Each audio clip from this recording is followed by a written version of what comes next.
sounds like a horror film times 10. Like, you almost don't believe it's real. You think, oh, someone's making it up, until you actually sit there in the trial and there was no remorse, nothing. These people are not what we would call humans. It's demonic. The smell came first. It drifted through the quiet West London street, faint at first, then unmistakable. A neighbour walking past the flat paused when they noticed something moving beneath the front door. Maggots, dozens of them, crawling out from the narrow gap where the door met the floor. No one had seen Shakira Spencer for more than 2 weeks. Police were called immediately. When officers forced entry into the flat, the stench hit them at once. Inside, maggots littered the floor. The air was thick and sour. It was clear before any search was completed that someone had died there, and not recently. In one of the bedrooms, on her young son's bed, they found Shakira Spencer's body. She was severely decomposed. Whatever had happened to her had unfolded slowly. Investigators took control of the scene, and Shakira's body was sent to the coroner. Despite the advanced decomposition, the post-mortem revealed something far worse than neglect or natural causes. Shakira had been tortured. Her injuries told the story of prolonged abuse, starvation, and repeated assaults. In her final days, she had been dangerously thin, little more than skin and bone. Blood spatter analysis inside the flat revealed stains across multiple rooms. One cupboard in particular stood out. Under UV light, it glowed with evidence. This was no accident. This was murder. The case began to unravel quickly. Police received a phone call from a man who sounded shaken. He told officers his nephew had confessed to doing something really bad. The nephew had admitted to burning someone's toes.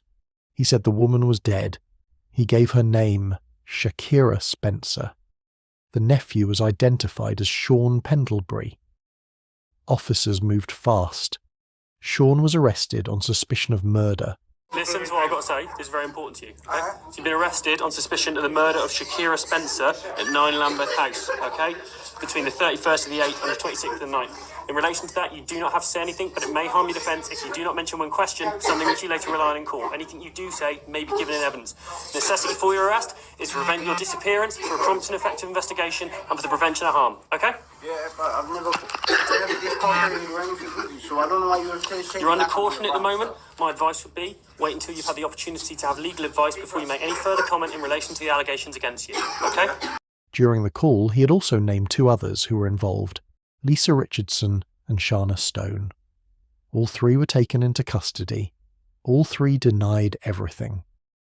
But the flat told a different story. Shakira Spencer was 35 years old. Before her death, she lived in London and was described by those who knew her as gentle, affectionate, and eager to please. She had mild learning difficulties and struggled socially. She wanted stability, friendship, and to feel cared for.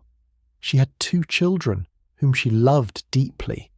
That need for connection made her vulnerable. In 2015, Shakira was introduced to Shana Stone, a woman who lived next door in Ealing. Shana was older, confident, and persistent. She inserted herself into Shakira's life slowly, offering friendship while taking advantage of Shakira's trusting nature. For years, Shakira kept her distance, but after her romantic relationship ended in early 2021, she became increasingly reliant on Shana. The change didn't go unnoticed. Shakira's family saw her withdraw. She stopped reaching out. She lost weight. By 2022, she appeared frail and unwell. She was no longer in control of her own life. Digital evidence painted the next part of the picture. CCTV and Ring doorbell footage showed Shana, Sean and Lisa coming and going from Shakira's flat repeatedly. Thousands of hours of footage were reviewed. In multiple clips, Shakira could be seen walking slowly, struggling to move. In one video, her face was visibly swollen and bruised. Her bank cards were also being used, before and after her death.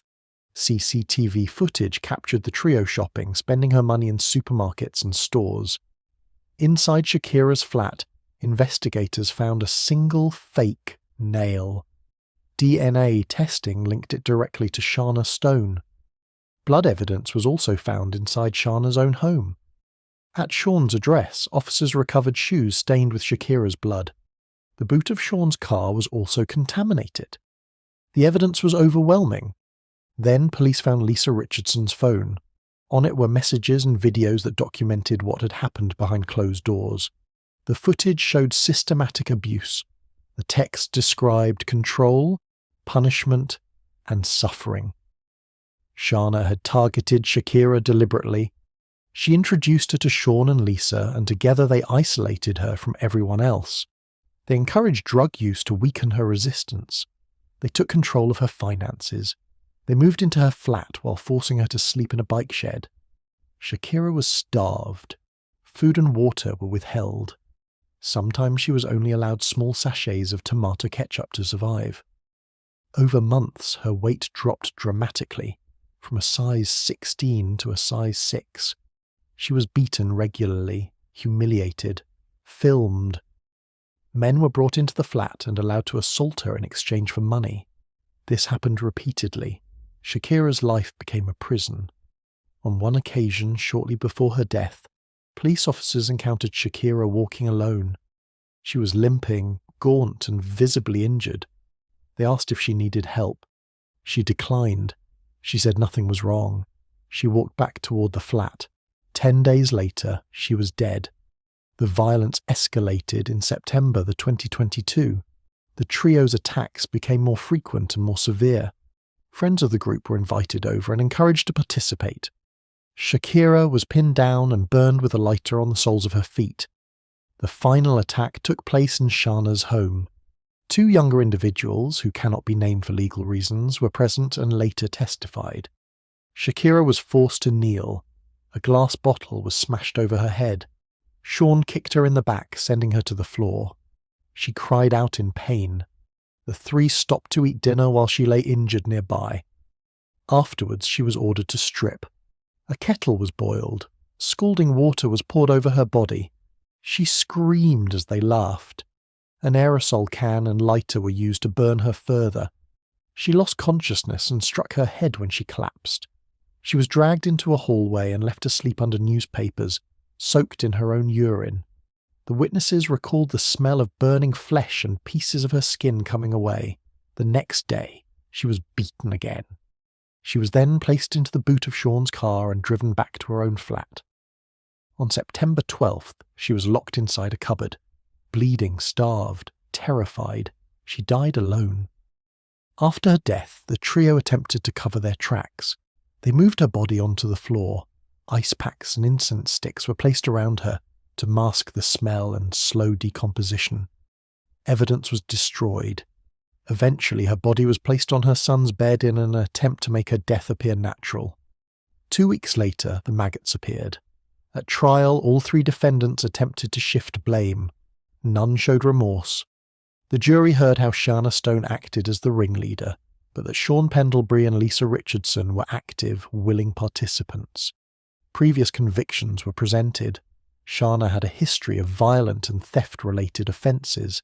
Sean had prior convictions involving drugs, stolen goods, and assaults on police. His defence attempted to argue diminished responsibility due to a low IQ, but the judge rejected it, stating he had been fully involved and had numerous opportunities to stop.